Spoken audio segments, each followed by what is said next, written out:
11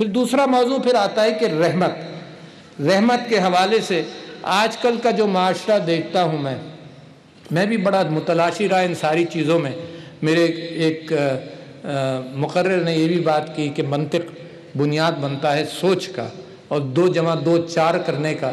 تو میں اپنی والدہ کا مشکور ہوں کہ جب میں خود یہ چیزیں تلاش کر رہا تھا تو انہوں نے مجھ سے کہا کہ منطق بھی پڑھو، فلسفہ بھی پڑھو، سقراط کو بھی پڑھو، افلاطون کو بھی پڑھو، اور اسلامک لا، اسلامک کانسٹیٹیوشن کے اعتبار سے علم حاصل کرو. اسی جستجو کے اندر میں نے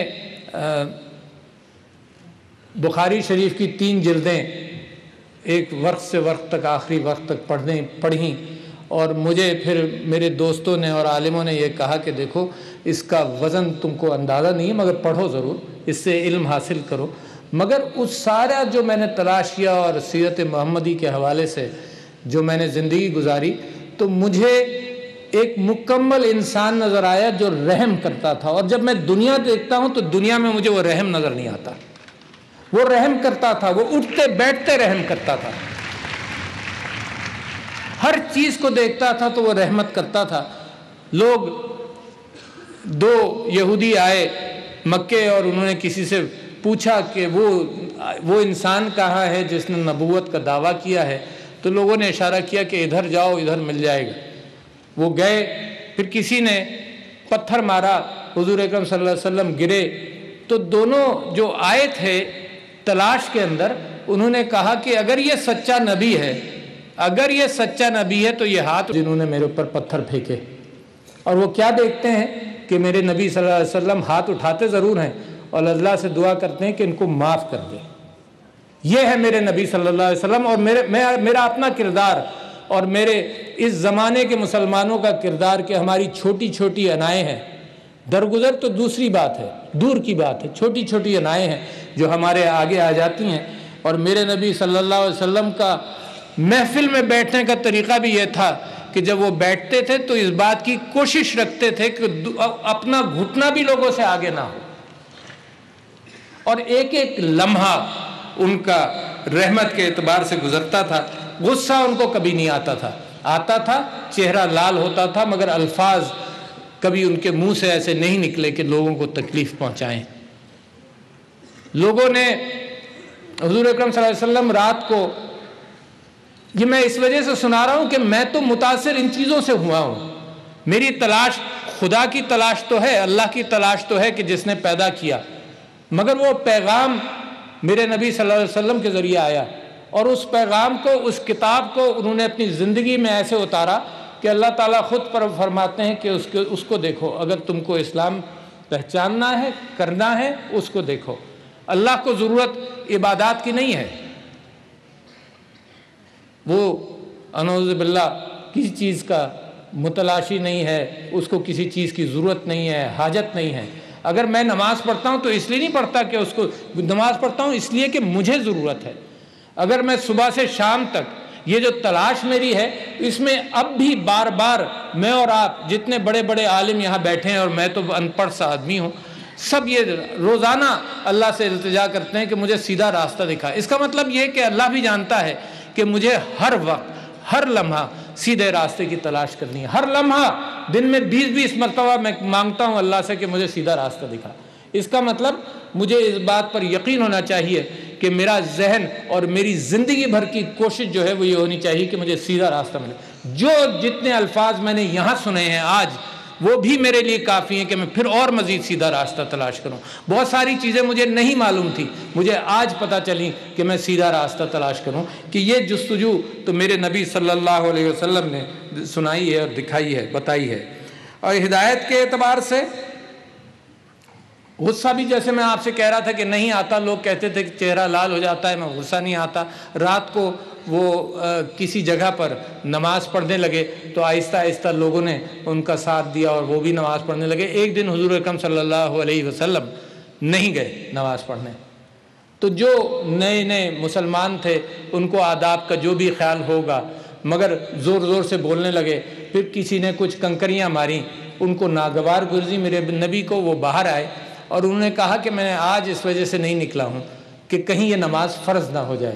مگر انہوں نے کہا کچھ نہیں، بات ناگوار گزری کہ لوگوں نے کنکریاں بھی ماری، مگر انہوں نے اپنے اعتبار سے خیال کیا۔ کتنے لوگ ہم میں ہیں جو ان چیزوں کو درگزر کرتے ہیں۔ میں تو آپ سے اپیل کرتا ہوں، میں تو یہ سمجھتا ہوں کہ میں اپنے آپ سے اپیل کرتا ہوں کہ میرے نبی کے اندر جتنا صبر اور درگزر تھا، کاش کہ وہ میرے اندر تھوڑا سا بھی آ جائے، تاکہ مجھے معاشرے کے اندر رحم کرنے کا پتہ چلے۔ قرآن کے اندر والضحیٰ کے اندر آتا ہے فَأَمَّا الْيَتِيمَ فَلَا تَقْهَرْ وَأَمَّا السَّائِلَ فَلَا تَنْهَرْ۔ میں سمجھتا ہوں کہ ریاست کے لیے یہ دو باتیں ہی پوری ہیں، اور کچھ کرنے کی ضرورت نہیں کہ یتیموں کا خیال رکھو، اور جو سوال کرنے آئے، اس وقت سوالی اس ریاست کے کتنے ہیں؟ میں سنتا یہ ہوں کہ خط افلاس سے نیچے 40 یا 45% ہیں، یہ ہیں سوالی۔ تو میرے لیے تو میری حکومت کے حوالے سے، ہمارے پرائم منسٹرز کے حوالے سے، یہ وزراء اکرام یہاں بیٹھے ہیں ان کے حوالے سے، یہ سارے سوالی ہیں۔ ساری زندگی یہ گزار دیں ان سوالوں کو، اور لوگ جب آپ کے دہلیز پر آ کر کوئی کام چاہتے ہیں اس کو آپ پورا کر دیے تو آپ نے میرے نبی صلی اللہ علیہ وسلم کی سنت پر عمل کیا۔ آسان نہیں ہے مگر یہی طریقہ ہے، آسان نہیں ہے مگر جب تک میں ان کی ساری باتوں کو اپنے اندر اپناؤں نہیں، جب تک میرا مذہب بھی میرے اوپر انسان کے حوالے سے پورا نہیں ہوتا۔ اگر مذہب کا کوئی چیز میرے نبی صلی اللہ علیہ وسلم نے مجھے سکھائی ہے تو یہ سکھائی ہے کہ اگر میں عبادت کرتا ہوں تو جیسے سے میں نے آپ سے کہا کہ کائنات کا ذرہ ذرہ اللہ کی عبادت کرتا ہے، مگر میں کیوں کرتا ہوں؟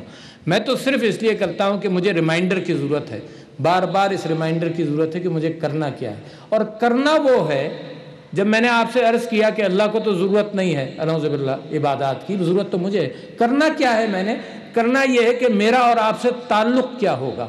میرا مذہب صرف اتنا کہتا ہے کہ میرا غریبوں سے تعلق کیا ہوگا، میرا روسا کے ساتھ کیا تعلق ہوگا، میرا انسانی حقوق کے اعتبار سے کیا تعلق ہوگا۔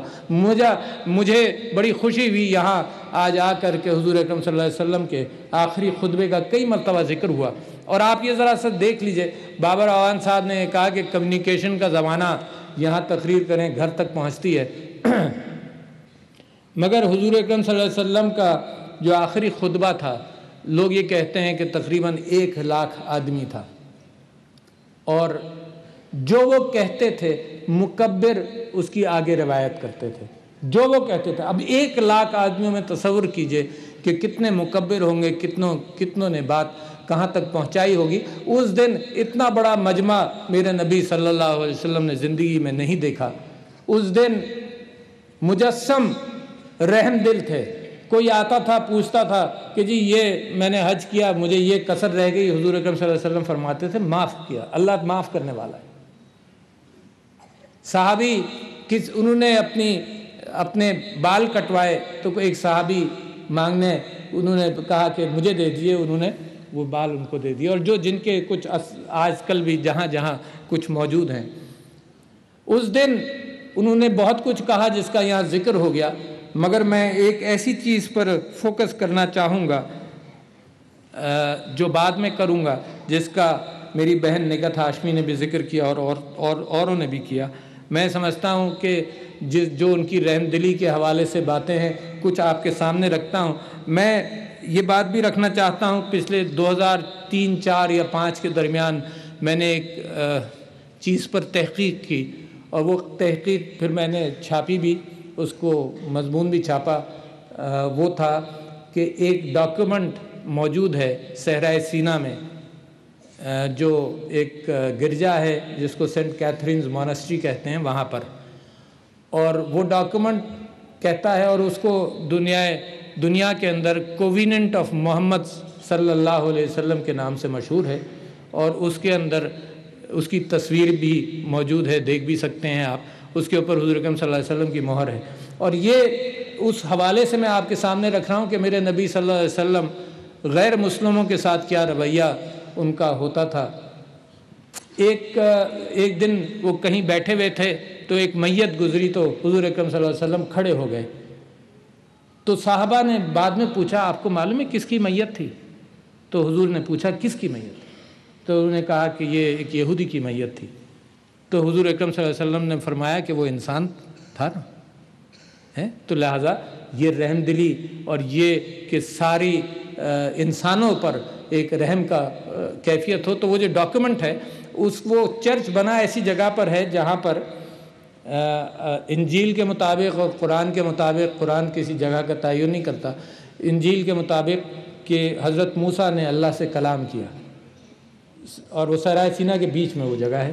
اور وہ چرچ بنایا گیا، اس کے پاس ایک جھاڑی تھی جس کو کہا جاتا ہے دا برننگ بش، کہ اللہ تعالیٰ نے کلام کیا حضرت موسیٰ سے، اس میں حضرت اللہ کے نور سے آگ لگی مگر اس بش کو آگ نہیں لگی. اس جگہ پر وہ چرچ ہے. اس کے اندر جو کویننٹ آف محمد صلی اللہ علیہ وسلم جو ہے اس کے اندر یہ ہے کہ یہ میرا معاہدہ ہے، میری امت کا اور میرا معاہدہ ہے مسیحی برادریوں کے ساتھ تا قیامت. اس کا کوئی ٹائم لمٹ نہیں ہے، تا قیامت. اور وہ معاہدہ یہ ہے کہ مسلمان مسیحی برادری کے گرجا گھروں کی حفاظت کریں گے، مسلمان زبردستی شادی نہیں کریں گے، ان کی پیپیسی کو اور ان کی ایرارکی کو ڈسٹرب نہیں کریں گے، اور ان کے گرجاؤں کے اندر جو چیزیں ہیں ان کی حفاظت کے ذمہ دار ہوں گے. میں سمجھتا ہوں کہ میرا نبی صلی اللہ علیہ وسلم جب رحمت للعالمین ہوگا تو وہ دوسروں کے لیے بھی رحمت کا باعث بنے گا. وہ کبھی یہ کر ہی نہیں سکتا، سوچ ہی نہیں کر سکتے. اور جو میں نے پاکستان کی سڑکوں میں جو چیزیں دیکھی ہیں وہ تکلیف مجھے زیادہ ہوئی ہے کہ ناموس رسالت پر ہم سب یہاں جان دینے والے بیٹھے ہیں، ہم سب ایک ایک آدمی. مگر آپ تصور کر سکتے ہیں کہ جس کی ناموس پر جان دینے کے لیے تیار ہیں اس کی اسوہ پر ہم کام نہ کریں اور ان معصوموں کی مال و جائیداد کو نقصان پہنچائیں، موٹر سائیکلیں جلائیں. انہوں نے کیا کیا تھا؟ تو یہ ساری بات میں صرف اس وجہ سے آپ سے کرنا چاہتا ہوں کہ ذمہ داری تو میری ہے نا. پہلے تو میں سیکھوں گا. میں سمجھتا ہوں کہ میں ہی ساری چیزوں کا ذمہ دار ہوں. جواب تو میں نے دینا ہے نا. میں اللہ کے یہاں جا کر یہ تو نہیں کہوں گا کہ اس نے یہ کیا، اس نے یہ کیا. اللہ تو مجھ سے پوچھے گا کہ تم نے کیا کیا. لہذا اس حوالے سے میں جو آپ کے سامنے ذکر کرنا چاہتا ہوں اور ان کی رحم دلی کا حال یہ کہ بدر کی جنگ کے بعد قیدی آئے. ایک قیدی کی پر قمیص نہیں تھی، اوپر سے وہ برہنہ تھا. تو حضور اکرم صلی اللہ علیہ وسلم نے قیدیوں کے لیے بھی ہے، یہ بھی انسان ہے، ان کے اوپر میرے نبی صلی اللہ علیہ وسلم ہر وقت، ہر لمحے، زندگی کے ہر موقع پر وہ متلاشی ہوتے ہوں گے کہ اس کے ساتھ رحم کیا جائے، اس کے ساتھ درگزر کیا جائے، اس کو معاف کیا جائے. اور میں اور میری زندگی کے اندر اس کا کوئی مجھے نظر نہیں آتا کہ اتنی جانوروں پر رحم کرتے تھے کہ ایک اونٹ بھوکا کوئی لے کر جا رہا تھا تو حضور اکرم صلی اللہ علیہ وسلم نے کہا کہ اس کی غذا کا بھی خیال کرو، یہ بھی اللہ کی مخلوق ہے. اس طرح سے وہ رحم کرتے تھے. ایک کسی نے دے دیتے تھے، کوئی چیز آئی، کسی نے ایک اوڑھنی دی بہت اچھی تھی، اور جیسے ہی وہ گھر سے نکلے ایک صحابی نے کہا مجھے یہ دے دیے. حضور اکرم صلی اللہ علیہ وسلم نے فوراً دے دیا، حالانکہ نبی کو صلی اللہ علیہ وسلم کو ضرورت تھی. دوسرے صحابہ نے کہا کہ تم نے کیوں مانگا؟ اس نے کہا میں نے صرف اس لیے مانگا کہ جب میں مر جاؤں تو مجھے اس میں لپیٹ کر دفن کر دیا جائے. اور میرا نبی بھی جب کسی نے کچھ مانگا کبھی وہ رکے نہیں دینے کے حوالے سے. میں مسلسل کچھ نہ کچھ باتیں آپ کے سامنے رکھ سکتا ہوں. زبان کو قابو میں رکھنا میں سمجھتا ہوں سنت نبوی کا ایک بہت اہم سبق ہے کہ معاذ بن جبل مثال کے طور پر ان کو حضور اکرم صلی اللہ علیہ وسلم نے بتایا یہ کہ جو لوگ اپنی زبانوں کو قابو میں نہیں رکھتے، بہت بڑی بات ہے، جو لوگ اپنی زبانوں کو قابو میں نہیں رکھتے ان کو منہ کے بل جہنم میں بھیجا جائے گا. جو لوگ اپنی زبان کو، میں اور آپ کتنے بیٹھے ہیں ذرا اپنے ضمیر پر دیکھیں کہ ہم اپنی زبانوں پر کتنا قابو رکھتے ہیں. یہ ہے وہ اسوہ حسنہ، یہ ہے وہ چیز جو مجھے اپنی زندگی میں اپنانی ہے. بات کی بات آپ نے فرمایا کہ اپنے گھر سے شروع ہوتی ہے نا بات، میرے اپنے کردار سے یہ بات شروع ہوتی ہے سب سے پہلے. تو یہ ساری چیزیں، اور مجھے اتنی ساری احادیث یاد ہیں کہ میرا دل چاہتا ہے کہ بیٹھ کر بس وہی ذکر کرتا رہوں، کیونکہ انسان، نبی تو پہلے بھی آئے نا، مگر میرے نبی صلی اللہ علیہ وسلم کے فالوور جو تھے وہ لاکھوں اور کروڑوں اور اربوں میں کیوں ہیں؟ اس وجہ سے ہیں کہ انہوں نے اپنی زندگی سے اس چیز پر عمل کر کے دکھایا جس کا پیغام اللہ نے سارے نبیوں کے ذریعے بھیجا. مگر میں سمجھتا ہوں کہ میری بات آپ لوگوں کے ساتھ نامکمل رہے گی اگر میں کچھ باتوں کا خاص طور پر ذکر نہ کروں جو وقت کی ضرورت ہے، اس کے اندر میری بہن نے یہ بات رکھی کہ حضور اکرم صلی اللہ علیہ وسلم کے آخری خطبے کے اندر بھی انہوں نے فرمایا کہ اپنی عورتوں کا خیال کرو۔ قرآن کے اندر سورہ نساء کے اندر بڑی وضاحت سے، میں بار بار آج کل لوگوں سے یہ کہہ رہا ہوں کہ جتنی باریکی سے اللہ تعالیٰ نے وراثت کے قانون کا ذکر کیا ہے، شاید اتنی باریکی سے کسی اور قانون کا ذکر نہیں کیا۔ جتنی بار ویری فریکشنز کا ذکر کیا ہے کہ آدھا اس کا 1/4، 2/3، 1/3، یہ باریکی سے کیا۔ اور آخر میں یہ بھی ہے کہ جو ان چیزوں پر عمل نہیں کرے گا وہ ابدی جہنمی ہے۔ ہم سود کے حوالے سے یہ بات کرتے ہیں کہ اللہ تعالیٰ سے جو جنگ کر رہا ہے وہ سود لینے اور دینے والے کر رہے ہیں، مگر وراثت کے قانون کی، سود کی اتنی وضاحت نہیں جتنی وراثت کے قانون کی وضاحت ہے۔ مگر جب میں پاکستان کا حال دیکھتا ہوں تو میں نے بڑا اس کو معلوم کیا، خود پوچھا، جگہ جگہ گیا کہ عورتوں کو وراثت پاکستان میں نہیں ملتی۔ اللہ کے قانون کی کتنی بڑی خلاف ورزی ہم کر رہے ہیں، نہیں ملتی۔ لہٰذا میری حکومت، میری جستجو یہ ہے کہ اس حکومت کے اندر بھی ایک طریقہ وضع کیا جائے، اور میں اس طریقے کی وضاحت یہاں زیادہ نہیں کر پاؤں گا کیونکہ آپ کا وقت بھی قیمتی ہے، کہ اس وراثت کے عمل کو صحیح کیا جائے کہ یہاں وراثت دیجیے۔ یہاں لوگ ایکسپیکٹ یہ کرتے ہیں کہ جہیز کے وقت دے دیا، جو دے دیا اب بھائی جو ہے وہ معاف کر دے، بہنیں جو ہیں وہ بھائی کو معاف کر دیں۔ تو میں سمجھتا ہوں کہ یہ طریقہ کار اللہ کے قانون کی خلاف ورزی ہے، اس کا خیال رکھا جائے، ہم لوگ اپنی زندگیوں میں خیال کریں۔ دوسری بات یہ کہ میں جب ڈینٹسٹ تھا تو ہر جگہ یہ بات کرتا تھا کہ کہ حضور اکرم صلی اللہ علیہ وسلم کی تقریباً 20 یا 22 احادیث تھیں طہارت کے اعتبار سے، مسواک کے اعتبار سے، اور میں یہ سمجھتا تھا کہ اتنا طہارت انسان کا ایک تو نصف ایمان طہارت ہے۔ جیسے میرے بھائی نے مجھ سے یہ کہا تھا کہ جی 50 نمبر تو آپ کو طہارت کے بڑی آسانی سے مل جاتے ہیں کہ نصف ایمان ہے طہارت۔ اچھا، مگر آج کل کے ماحول کے اندر کمیونیکیبل ڈیزیزز، میں چاہتا ہوں پریکٹیکل چیزیں آپ اٹھائیں میرے نبی کی باتوں کے اندر سے۔ کمیونیکیبل ڈیزیزز جو ہیں وہ پاکستان کے اندر لاکھوں جانوں کا باعث بنتی ہیں، اور کمیونیکیبل ڈیزیز وہ ہیں جو ہاتھ سے نجاست جو ہے وہ کھانے میں مل جائے۔ تو میرا مذہب کتنا خوبصورت اور کتنا اچھا ہوگا کہ آج سے 1400 سال پہلے یہ اہتمام کیا گیا کہ ایک ہاتھ سے طہارت کرو مگر کھاؤ دوسرے ہاتھ سے۔ لہٰذا یہ صفائی، یہ ہاتھ دھونا، یہ کتنی بڑی چیز ہے جس کو میں سمجھتا ہوں کہ ہم اپنی زندگیوں پر اپنے نبی صلی اللہ علیہ وسلم کی اسوہ کے اعتبار سے چیزیں اپنائیں، یہ زندگیاں خوبصورت کرنے کے اعتبار سے اور انسانوں کے درمیان حق اور انصاف پھیلانے کے اعتبار سے میرے خیال سے یہ ساری چیزیں بے انتہا ضروری ہیں۔ پانی کی کنزرویشن بہت بڑی چیز ہے۔ حضور اکرم صلی اللہ علیہ وسلم کی حدیث ہے کہ پانی کی احتیاط، دریا کے پاس وضو بھی کر رہے ہو تو پانی میں احتیاط کرو۔ میرا نبی صلی اللہ علیہ وسلم کتنے پانی سے وضو کرتا ہوگا آپ ذرا سوچ لیجئے، اور آج کل ہم کیا کرتے ہیں۔ تو اگر میرے نبی کے حوالے سے رحمت للعالمین ہے، ایک ایک لمحہ ان کا، ایک ایک سانس ان کی، میں سمجھتا ہوں ایسی ہوگی اور ایسی ہونی چاہیے کہ جس کو ہم اپنا لیں، اچھی طرح سے اپنا لیں۔ اور آخری بات میں اس پر ختم کروں گا کہ میرے نبی صلی اللہ علیہ وسلم کی حدیث ہے کہ سارے نبیوں کو اللہ تعالیٰ نے ایک دعا دی، ایک دعا ان کو کہا کہ تم، یہ گارنٹیڈ ہے، جب تم اللہ سے مانگو گے تو تم کو مل جائے گی۔ تو حضور اکرم صلی اللہ علیہ وسلم فرماتے ہیں کہ سب نے دعا کر لی اور اللہ تعالیٰ نے ان کو نوازا، میں نے اپنی دعا نہیں کی، اللہ تعالیٰ سے التجا جو کرنی تھی میں نے نہیں کی۔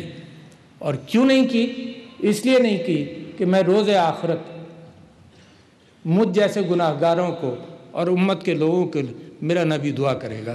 بہت شکریہ، السلام علیکم۔